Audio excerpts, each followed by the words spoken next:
Hello दोस्तों, ancient history के इस लेक्चर सीरीज़ में आपका बहुत बहुत स्वागत है। और आज के इस लेक्चर में एंशियंट हिस्ट्री का एक और बहुत ही इंपॉर्टेंट टॉपिक हम लोग कवर करने वाले हैं और उस टॉपिक का नाम है वैदिक सिविलाइजेशन।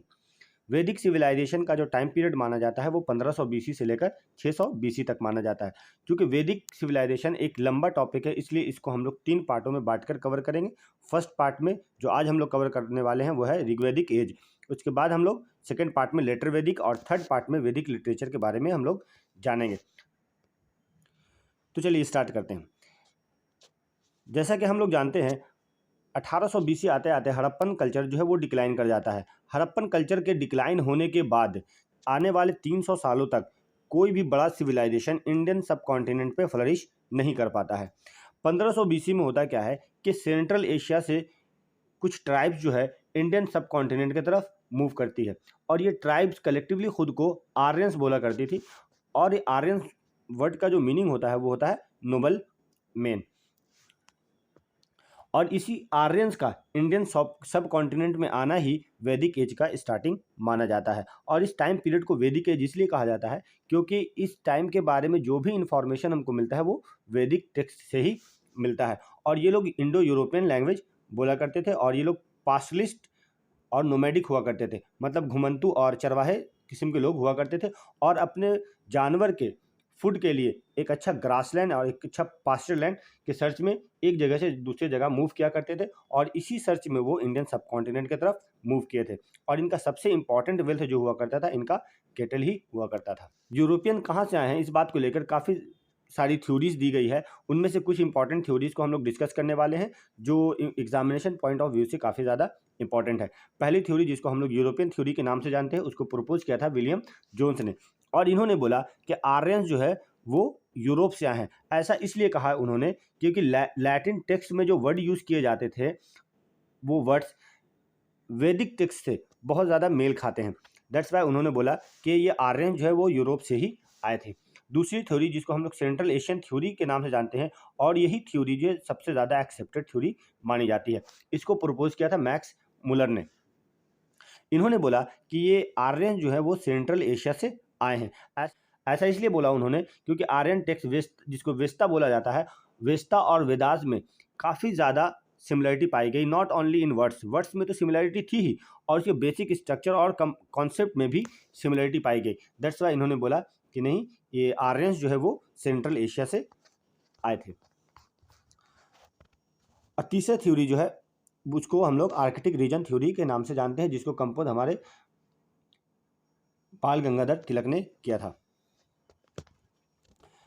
इन्होंने ये बताया कि आर्यंस जो है वो आर्कटिक रीजन से आए हैं क्योंकि वेदास में 6 महीने दिन और 6 महीने रात की 6 महीने दिन और 6 महीने रात का जिक्र किया गया है।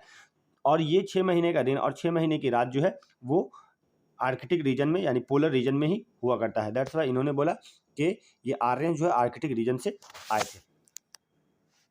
तो ये हमारा देखिए आर्यन जब आए सेंट्रल एशिया से, जैसा कि हम लोग मानते हैं कि वो लोग सेंट्रल एशिया से आए थे, आने के बाद इंडिया की इस रीजन में वो लोग सेटल करते हैं और इस रीजन को हम लोग सप्त सिंधु भी कहते हैं।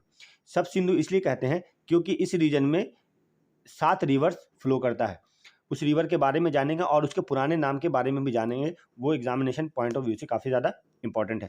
After their arrival in Indian subcontinent they were able to defeat indigenous Indian with the use of horse and superior tools. तो जैसे ही वो लोग इंडियन सब कॉन्टिनेंट में आएंगे तो यहाँ पहले से कुछ इंडिजिनस लोग रहते थे। आने के बाद दोनों के बीच में कॉन्फ्लिक्ट होगा और यहाँ पास आर्यन जो है सुपीरियर साबित होंगे because of superior tools and horse.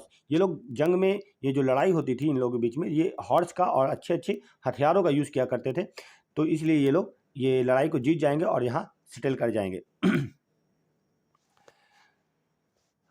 और Aryans live in the land of सप्त सिंधु। जैसा कि मैंने बताया था जिस रीजन में वो लोग सेटल किए उस रीजन को हम लोग सप्त सिंधु के नाम से जानते हैं क्योंकि वहाँ पास 7 रिवर फ्लो करता है। और वो 7 रिवर के नाम क्या है? पहला है इंडस जिसको सिंधु के नाम से जाना जाता था और अभी भी जाना जाता है। दूसरा है झेलम जिसको वितास्ता रिवर के नाम से जाना जाता था। चिनाब जिसको अस्किनी, रावी जिसको पुरुषनी, ब्यास जिसको विपाशा और सतलज जिसको सुतुद्री और सरस्वती को सरस्वती बोला जाता था। तो ये रिवर और ये रिवर के पुराने नाम को ध्यान में रखना है। The rare mention of river Yamuna और गंगा, गंगा और यमुना का बस 1 और 2 बार ही ऋग्वेदा में मेंशन किया गया है। ये इस बात को साबित करता है कि ये लोग गंगा और यमुना रिवर के बारे में बहुत ज़्यादा जानते नहीं थे। क्यों? क्योंकि ये लोग अभी इंडो गंगेटिक प्लेन में सेटल नहीं किए हैं। Vedic age is divided into 2 parts. Vedic age को जनरली हम लोग 2 पार्ट में डिवाइड करते हैं। पहला है 1500 बीसी से लेकर 1800 बीसी, जिसको हम लोग अर्ली वैदिक एज बोलेंगे, और इसी को ऋग्वेदिक एज बोला जाएगा। ऐसा इसलिए क्योंकि इस टाइम में ऋग्वेदा को कंपोज किया गया था, इसको कंपाइल किया गया था। और दूसरा 1000 बीसी से लेकर 600 बीसी तक, जिसको हम लोग लेटर वैदिक एज बोलेंगे, और इस टाइम में सामवेद, यजुर्वेद और अथर्ववेद को कंपाइल किया जाएगा, और इससे रिलेटेड ब्रह्मनाज, अरण्यकाज और उपनिषद वगैरह को भी कंपोज किया जाएगा। तो चलिए अब हम लोग आते हैं वैदिक एज पे। ये था हमारा इंट्रोडक्शन पार्ट। तो वैदिक एज में सोसाइटी कैसी हुआ करती थी, ऋग वैदिक एज में सोसाइटी कैसी हुआ करती थी? उस सोसाइटी का जो बेसिक यूनिट हुआ करता था वो कुला हुआ करता था। कुला हम लोग फैमिली को बोलते थे, और ये कुला का जो हेड हुआ करता था उसको हम लोग कुलापा बोलते थे, और ये जनरली एक मेल मेंबर हुआ करता था। फैमिली का सबसे बड़ा मेल मेंबर जो हुआ करता था वही हमारा फैमिली का हेड हुआ करता था, और उसको हम लोग कुलापा बोलते थे। ये चीज़ इस बात को सजेस्ट करता है कि फैमिली जो है उस वक्त पैट्रियार्कल हो गई थी। ठीक है। इंडस वैली सिविलाइजेशन है, हमारी सोसाइटी मैट्रियार्कल थी, अब आके पैट्रियार्कल सोसाइटी हो जाएगी। At the same time women enjoyed respectable position. Society patriarchal हो गई है, लेकिन विमेंस का सोसाइटी में अभी भी बहुत ज़्यादा इज्जत है। उनको पढ़ने की इजाज़त होती थी, वो जितना पढ़ाई करना चाहें वो कर सकती थी। चाइल्ड मैरिज नहीं था, सती नहीं था, पर्दा वगैरह ये सब चीज़ नहीं थी। और both male and female member दोनों को ये अलाउ था कि वो अपने पसंद के लड़के या लड़की से शादी कर सकते थे, और इस तरह की शादी को गंधारा विवाह कहा जाता था। बस एक ही कंडीशन ये था कि लड़का हो या लड़की वो सेम कम्युनिटी से बिलोंग करने चाहिए, वो दूसरी कम्युनिटी में शादी नहीं कर सकते थे। ठीक है। गंधारा विवाह मतलब है काइंड ऑफ लव मैरिज। ठीक है। Window remarriage was allowed, window remarriage भी अलाउड था, जिसको हम लोग नियोग विवाह के नाम से भी जानते हैं। तो जैसे किसी लेडी के हस्बैंड का डेथ हो जाता था तो हस्बैंड के छोटे भाई से वो शादी कर सकती थी, और इस टाइप की शादी को हम लोग नियोग विवाह कहते हैं। और उस टाइम में पॉलीगाइनी और पॉलीएंड्री का भी एविडेंसेस मिलता है। पॉलीगाइनी मतलब एक औरत 2 या 3 मर्दों से शादी कर सकती थी, या फिर एक मर्द 2 या 3 औरतों से शादी कर सकते थे। चलिए हम लोग देखते हैं कि ऋग वैदिक टाइम में इकोनॉमी कैसी हुआ करती थी। तो ऋग वैदिक टाइम में जो है इकोनॉमी पास्टोरल इकोनॉमी हुआ करती थी, यानी कि जानवरों का पालना ही लोगों का सबसे इंपॉर्टेंट काम हुआ करता था। So cattle rearing was the their dominant activity. Cattle को रेयर करना, उसको पालना उनका सबसे इंपॉर्टेंट काम हुआ करता था, और सबसे इंपॉर्टेंट वेल्थ भी जो हुआ करता था वो उनका कैटल ही हुआ करता था, जैसा मैं बता चुका हूँ। सेकंड इंपॉर्टेंट वेल्थ जो हुआ करता था इनका वो एग्रीकल्चर कम्योडिटी होती थी, और जिसमें से सबसे इंपॉर्टेंट फूड ग्रेन्स जो इनके पास था वो था वीट एंड बार्ले।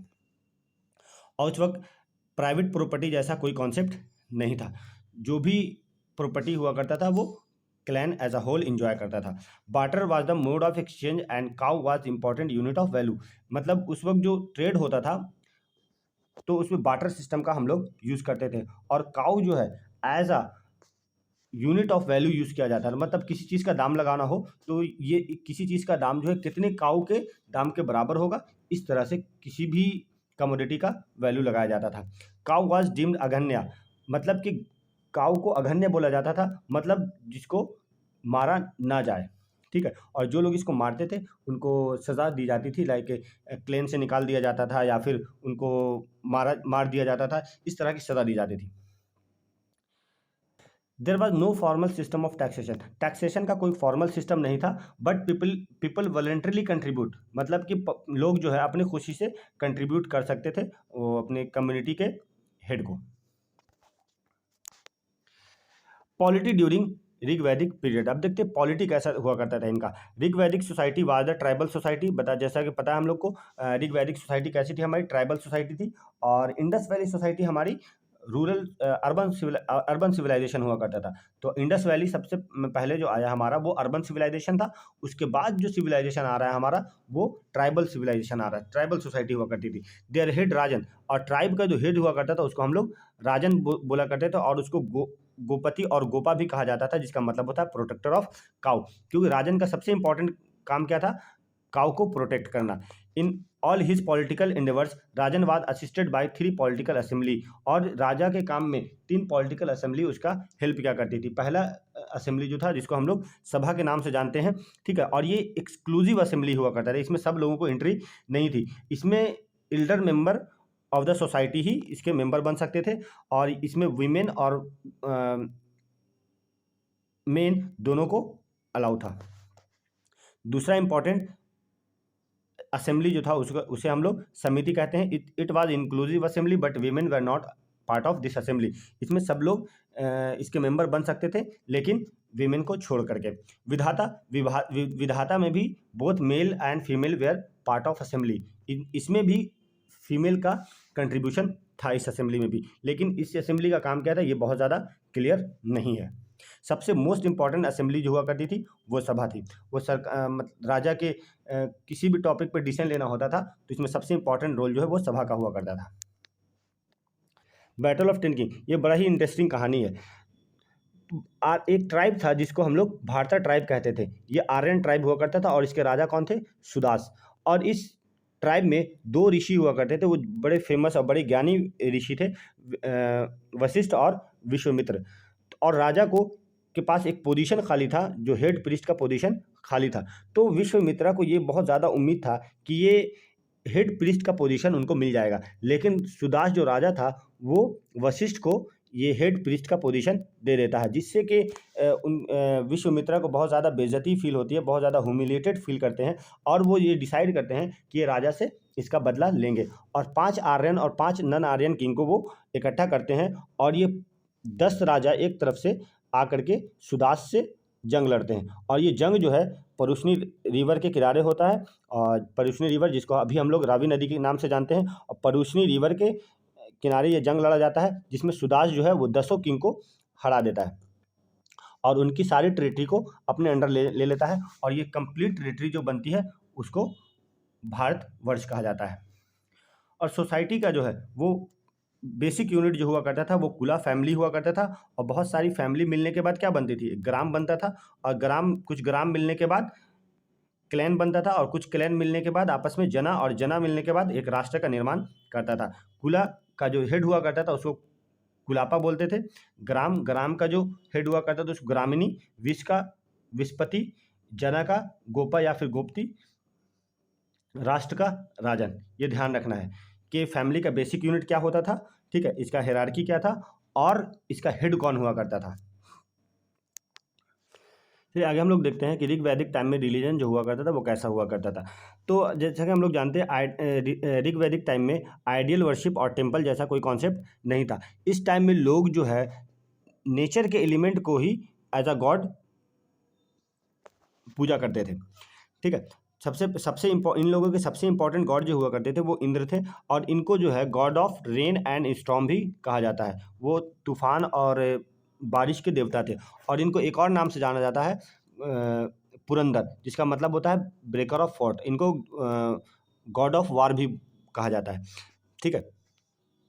और ये सबसे इंपॉर्टेंट गॉड हुआ करते थे। ये इस बात से पता चलता है कि ऋग वेदा में इनके बारे में 250 बार से ज़्यादा मेंशन किया गया है। दूसरे सबसे इंपॉर्टेंट गॉड जो हुआ करते थे वो अग्नि थे, और ये इनके बारे में 200 बार से ज़्यादा मेंशन किया गया है। थर्ड इंपॉर्टेंट गॉड जो थे वो वरुण थे, और ये जो है हमारे गॉड ऑफ वाटर कहलाते हैं। तीसरे सोम, ये सोना एक्चुअल में नहीं है, ये है सोम लिखा हुआ है। सोम गॉड जो थे वो गॉड ऑफ प्लांट या फिर god of brahmins, special God.